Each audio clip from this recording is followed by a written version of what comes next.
Well, good morning, good afternoon, or good evening to you, wherever you are on this Thursday, first Thursday of the Lenten season following Ash Wednesday.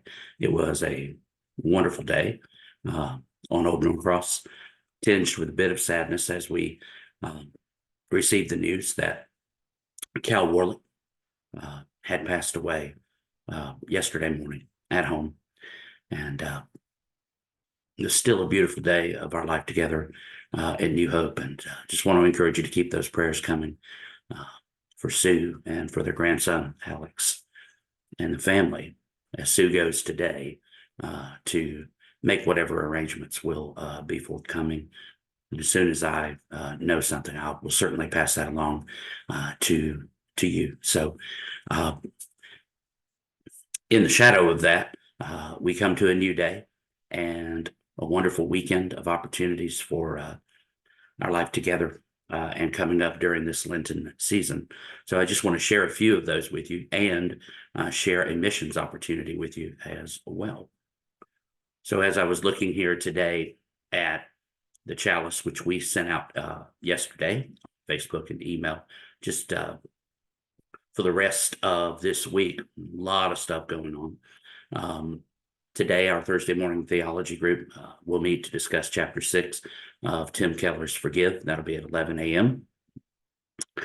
Tomorrow, our Golden Travelers Cover Dish Lunch and Bingo group will meet in the large fellowship hall for our monthly gathering. Always a lot of fun.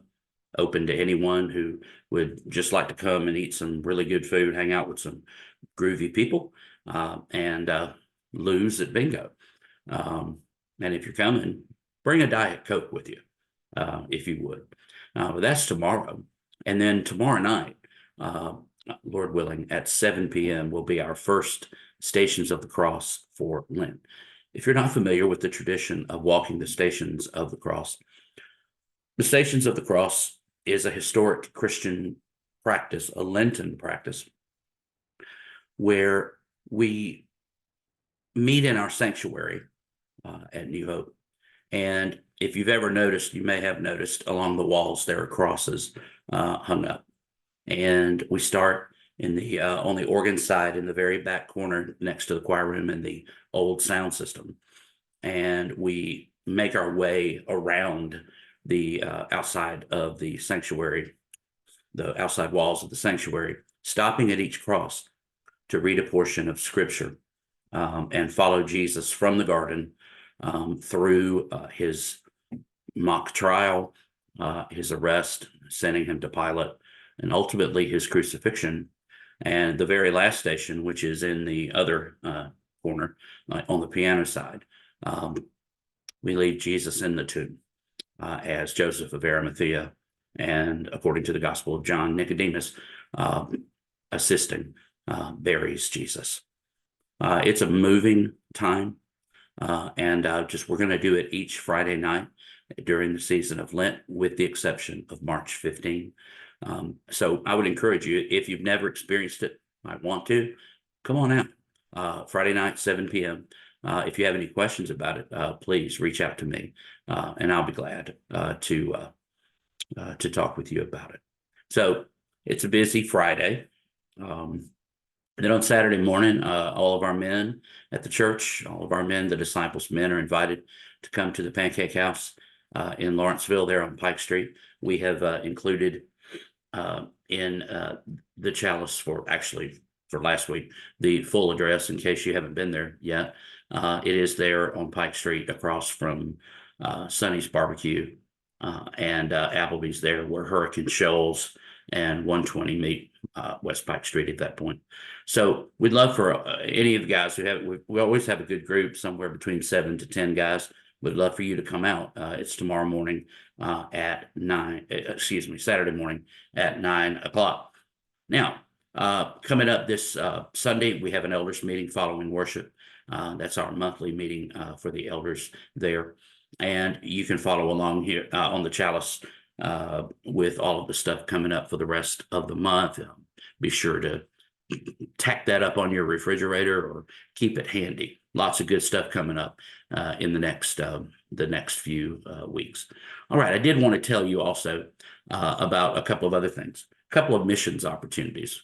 The Disciples Women are going to be providing a themed gift basket as a door prize at the Craddock Center's Family Mini Golf Tournament. It's our first annual mini golf tournament geared toward families, and it will be on May 11th up in Blue Ridge. This event is a fundraiser for the center. And when the Disciples Women got together last Saturday, they decided to put together a game basket, which will consist of both indoor and outdoor games that children and their families can enjoy. But any contributions are welcome. All items do need to be brought to the church no later than Sunday, March 3rd. And the Disciples Women are asking us to put all of those items in the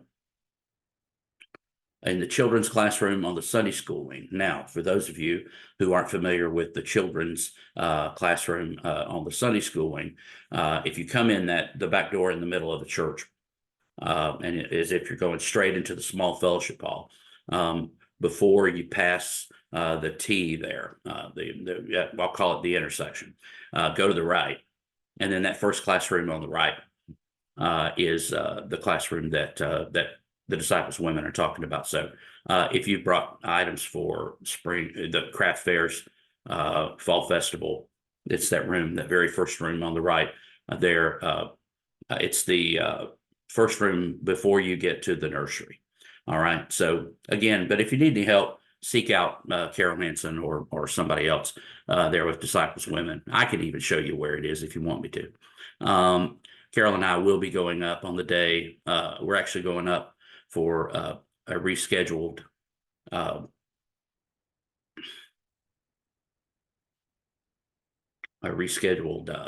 event for the Craddock Center. I just noticed a boo-boo in this article. We need these items back a week earlier. So actually, we need the items back on the 25th of February. So that's what happens when you do these things live. Did notice this yesterday. Because if Carol and I are going up on Saturday, March 2nd, and plan on taking the baskets, we're going to need those before March 3rd. So we're going to get that changed. And so you got 2 Sundays. You got this coming Sunday and next Sunday to get those items in. And that will be fantastic. And also, March 10th, we're going to have a 4S luncheon. And it's not a fundraiser. This is just for us to get together and have lunch together as a church family. Sign-up sheets are on the bulletin boards. One is in the narthex, and one is downstairs on the Disciples Women bulletin board, across from the Faith Journey class, next to the library. And from what I've seen right now, I just want to ask with all of my heart if somebody could bring, some chili or something with meat in it. That'd be awesome. Right now, it's looking like a Piccadilly special. And if you don't know what that is, then I'll let you know. Ask me. So that's coming up on March 10th. So I'm excited about that. So remember, chili. All right. Jim Durant. I want to thank Jim Durant for the work that he's done in working with the co-op to announce this year's Easter bag drive. These bags will be given out beginning this coming Sunday, February 18th. You can read the article for yourself. We're doing a Lenten fruit drive. As he says in his article, and you can check it out in the chalice, we're asking for something a little different. In consultation with the co-op, we'll ask you to concentrate on applesauce and canned fruits. This is our Lenten fruit drive. Fruit items are chronically needed at the co-op as they cannot be obtained from the Atlanta Food Bank. Also, there is a need for a portion of the canned foods to be opened without a can opener, as the co-op regularly sees people who cannot access a kitchen. Okay, so that drive begins this Sunday, and all bags should be returned by March 24th. And we have contact information, Jim Durant. You can get with him. And if you want to know a little bit more about the co-op, here's a website for the co-op. It's a wonderful, wonderful ministry. And Jennifer has given us an update on the Oakland Community Garden, particularly the garden market that she's been working on, and dealing with everything that one would have to deal with involving county and things like that. And she's hoping to have it open, have the building in place by the time our Spring Arts and Crafts Fair rolls around on May 4th.